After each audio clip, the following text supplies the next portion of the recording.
इस वीडियो में हम चर्चा करेंगे जो है शिक्षा के बारे में। जैसा कि ऑन स्क्रीन आपको दिखाई दे रहा है, शिक्षा अलग-अलग तरह से सभी को दिया जा सकता है। जैसा कि हम बात करते हैं कि ह्यूमन रिसोर्स एंड डेवलपमेंट यानी कि मंत्रालय द्वारा अभी NEP नेशनल एजुकेशन पॉलिसी 2020 इसके अंतर्गत सबसे ज़्यादा जो फोकस की गई है वो ऐसी शिक्षा पे फोकस की गई है जिसमें बच्चों को सबसे ज़्यादा आईटीसी से जोड़ी जाए, जिससे उनको सीखने सिखाने की प्रक्रिया को बहुत ही आसान बनाया जा सके। तो उसी संदर्भ में आज की इस वीडियो में हम आपसे डिस्कस करेंगे जो पेपर नंबर आपकी 7 है, शिक्षा एजुकेशन एमर्जिंग करके है, जो आपका पेपर नंबर 7 है।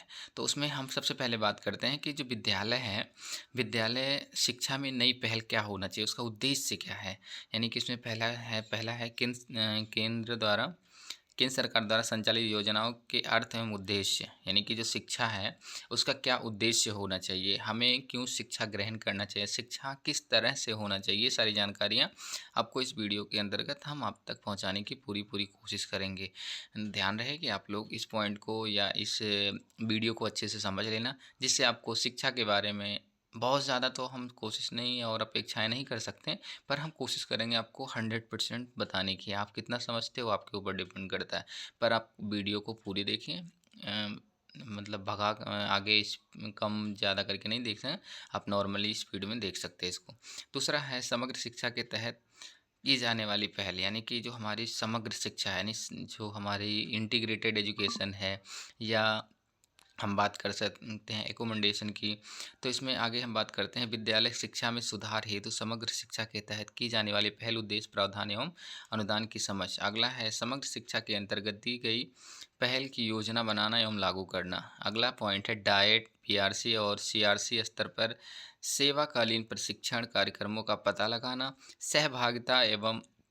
सहभागिता देना एवं बच्चों को सीखने के प्रतिफल के सुधार हेतु उनका समर्थन करना। नेक्स्ट पॉइंट इसमें इसका मतलब है डाइट के माध्यम से, कि जो हमारी डाइट होती है, डिस्ट्रिक्ट इंस्टीट्यूट्स एजुकेशनल ट्रेनिंग, जिसके अंतर्गत जो है अलग अलग CRC है, कंपोजिट रीजनल सेंटर, और BRC है, ये ब्लॉक लेवल होती है। तो इस तरह से जो हमारे सेंटर्स है, इनमें शिक्षा का कैसे आप प्रतिपादन कर सकते हैं, जिसके माध्यम से हमारे देश के प्रत्येक नागरिक, जैसा कि जो इससे पहले एजुकेशन पॉलिसी आई थी उसमें ये भी दिया गया था कि जो जीरो से लेकर जीरो नहीं फर्स्ट क्लास से लेकर के 8th क्लास तक सभी बच्चों को निःशुल्क शिक्षा प्रदान करना, उसी संदर्भ में इसको एक्सप्लेन किया गया है, जिसमें ज़्यादा से ज़्यादा फोकस की गई है कि बच्चों को जो आवश्यकता हो, ये नहीं उनको बहुत ज़्यादा किताबी ज्ञान की आवश्यकता हो, तो किताबी ज्ञान अब कम कर दिया गया है कि बच्चे किताबी ज्ञान पर ज़्यादा फोकस करें। उनका मेन उद्देश्य ये हो गया है कि बच्चों को ऐसी शिक्षा प्रदान की जाए जिसके माध्यम से वो हर स्तर को समझ करके उस पे कार्य करें, जिसकी वजह से समाज में उन्हें अपना खुद का नाम रोशन करें। इस तरह से इस पे जो है टॉपिक में आपसे डिस्कस करेंगे। अगला पॉइंट दिया गया है विभिन्न ऑनलाइन आकलन, मूल्यांकन, निरीक्षण उपकरणों से बच्चे, शिक्षक यानी पाठशाला प्रमुख शिक्षक एवं हितधारक द्वारा दी गई पहल पर आकलन करना। यानी कि जो हमारा एजुकेशन पॉलिसी है, जैसा कि अभी कोविड-19 आया हुआ था, तो इस दौरान बहुत सारी समस्याएं झेलने को मिली थी, लेकिन नहीं, जो हमारा IT सेक्टर है, हमारा भारत सरकार ने बहुत सारी उस पर मेहनत किया, जिसकी आज सबको फ़ायदा मिल रहा है। क्योंकि कोविड के दौरान बहुत सारी चीज़ें तो देखने को मिली थी कि सब बच्चों की एजुकेशन पे बहुत ज़्यादा असर पड़ा था। वैसे तो असर पूरी दुनिया में हर तरह से थी, लेकिन जो एजुकेशन की बात करते हैं तो उसमें जो हमारी IT सेक्टर पे कार्य करने वाले संचार मंत्रालय है, उन्होंने बहुत ही मेहनत किया, जिसकी वजह से आज हम घर बैठे कहीं भी किसी क्लास को अटेंड कर सकते हैं। जो हम बात करते हैं ICT यानी इंफॉर्मेशन कम्युनिकेशन टेक्नोलॉजी, ये हमारी टेक्नोलॉजी हमारे लिए शिक्षा में महत्वपूर्ण योगदान निभाई है। इसी संदर्भ में आगे हम बात करते हैं। आगे कह रहे विभिन्न हो गया ये। आगे है समग्र शिक्षा के अंतर्गत दी गई पहल SMS सदस्य समुदाय के लोग में को शामिल करना। यानी कि जो हमारे समुदाय हैं, क्योंकि हमारे जो समाज है उसमें हर एक व्यक्ति का अपना अपना महत्व होता है। उसी संदर्भ में जो हमारा एरिया है, सोसाइटी है, समुदाय, उनमें कैसे लोगों को शामिल करना। आगे कह रहा है मध्याह्न भोजन के दृष्टिकोण एवं संचालन के बारे में जागरूकता देना। यानी कि जो हमारा भारत सरकार द्वारा अलग अलग प्रोजेक्ट के तहत MDM यानी कि मध्याह्न भोजन की जो बात करते हैं, जिसमें सभी बच्चों को 1 टू 8th क्लास या नर्सरी से कह सकते हैं, या फिर प्री क्लास से लेकर के 8th क्लास तक सभी को भोजन देने का प्रावधान है, जिसमें सभी को दोपहर का लंच भारत सरकार द्वारा प्रदान की जाती है। शायद ये जानकारी आप सभी को पहले से ही पता है। आगे की बात करते हैं, सर्वोत्तम प्रयास नवाचारों आदि के वितरण को विभिन्न ऑनलाइन प्लेटफॉर्म से जोड़ना और साझा करना। इसका मतलब ये हुआ कि जो हमारी आज की अलग-अलग विचारधाराएँ हैं, अलग-अलग टेक्निक्स है, उसको कैसे ऑनलाइन प्लेटफ़ॉर्म के माध्यम से सभी तक पहुँचाने की को कार्य किया जा रहा है। अब हम बात करते हैं समग्र शिक्षा सामग्री की रूपरेखा, यानी कि जो हमारी विद्यालय की पहल है, उसकी रूपरेखा किस तरह से तैयार किया जा सकता है।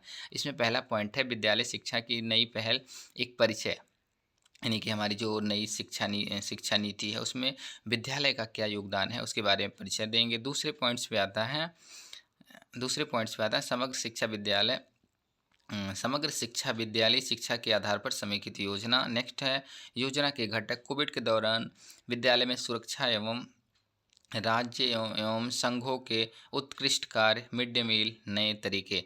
तो एक-एक करके हम इसके बारे में चर्चा करेंगे। तो सबसे पहले विद्यालय की नई पहल क्या है, इसके बारे में आपको ऑन स्क्रीन दिखाई दे रही है, शायद मैं पढ़ूँगा तो आपको थोड़ी समय ज़्यादा लग जाएगी। वैसे ओरली हम बता सकते हैं कि जो नई शिक्षा पहल है, जो 1986 में हमारी शिक्षा नेशनल एनईपी दो 1986 में जो बनाई गई थी, उसमें क्या-क्या प्रावधान थे, उसके बारे में यहाँ पे चर्चा किया गया। उसके बाद दूसरी 1986 में, उसके बाद लास्ट 34 साल बाद जो हमारी शिक्षा नीति 2020 आया है, उसमें बहुत सारे बदलाव आए हुए हैं, जिसको हमें समझने की, सीखने की आवश्यकता है। नेक्स्ट पॉइंट है समग्र शिक्षा, यानी कि एमएचआरडी, यानी कि ministry of human resource development, जो ये अब शिक्षा मंत्रालय के अंतर्गत एक घटक कार्यकारी 18-19 के समग्र शिक्षा के रूप में शुभारंभ किया गया है। इस योजना में स्कूली शिक्षा के समान अवसर के साथ साथ स्कूल में गुणवत्ता के सुधार के अलावा पूर्व विद्यालय कक्षा से 12वीं कक्षा तक सुधार की जा सकती है। या सर्व शिक्षा अभियान यानी एसएसए, राष्ट्रीय माध्यमिक शिक्षा अभियान यानी कि रमसा, आरएमएसए, और शिक्षा टीचर यानी कि शिक्षा यानी टीचर एजुकेटर, 3 पूर्ववर्ती योजनाओं के अंतर्गत एकीकृत की जाती है। इन योजनाओं का उद्देश्य एक स्कूली प्रतिफल का बेहतर बनाना, शिक्षा के गुणवत्ता सुधार बनाना। इस योजना के में स्कूल को पूर्व स्कूली, प्राथमिक, उच्च माध्यमिक और वरिष्ठ विद्यालय स्तर पर निरंतर लाई गई है। यह 2030 तक शिक्षा के लिए सतत विकास लक्ष्य के लिए कार्यरत है। यानी कि जो हमारा हम बात करते हैं समग्र शिक्षा की, समग्र शिक्षा में जो हमारी पॉलिसी है, ये 2030 तक इनमें सभी तरह से गुणवत्ता और अच्छे, मतलब बच्चों को बहुत अच्छे से पढ़ाने की कोशिश होगी, जिसमें बच्चे, अब दूसरी समस्या ये आती है कि बच्चे हर तरह से समझने की कोशिश नहीं करते। बच्चों को तो बस अपना थोड़ा बहुत पढ़ा और इग्नोर करना शुरू कर देते हैं। तो ये हमारी जो एनपी 2020 है, तो इसमें उनका ये कहना है कि बच्चा जिस क्षेत्र में इच्छुक है पढ़ने की, उसको उसी क्षेत्र में पढ़ाया जाए, तो शायद उसका अच्छे से रिजल्ट मिल सकता है। चलिए, मैं इस वीडियो में इतना ही, क्योंकि वीडियो बहुत लंबी हो रही है। मैं कोशिश करता हूँ नेक्स्ट पार्ट में हम आपके कंप्लीट करेंगे। चलिए, आज को देखने के लिए आपको बहुत बहुत धन्यवाद कि आपने हमारी इस वीडियो को देखा, लाइक किया, कमेंट किया, शेयर किया। और जो लाइक की संख्या आती है वो बहुत कम आती है। खैर, वो आपकी मर्ज़ी है, नहीं देखेंगे, नहीं लाइक करेंगे, शायद मैं कंटेंट बनाएंगे नहीं, क्योंकि ये कंटेंट बहुत दिन बाद मैं दोबारा से बनाने की कोशिश कर रहा हूँ, क्योंकि पिछले 1 हफ्ते से हम कोई वीडियो अपडेट ही नहीं कर रहे हैं। क्योंकि आप लोग देखते नहीं, तो मैं क्यों बनाऊँ, इतनी मेहनत से बनाएँ और आप लोग लाइक मत करो। ठीक है, हम बनाएंगे ही नहीं। अगर ये वीडियो अगर आप अच्छे से, मतलब कमेंट लो, लाइक नहीं आए, तो मैं दोबारा इस वीडियो को फिर आगे कंटिन्यू करेंगे ही नहीं। चलिए, फिर मिलते हैं आपकी कमेंट और लाइक के ऊपर।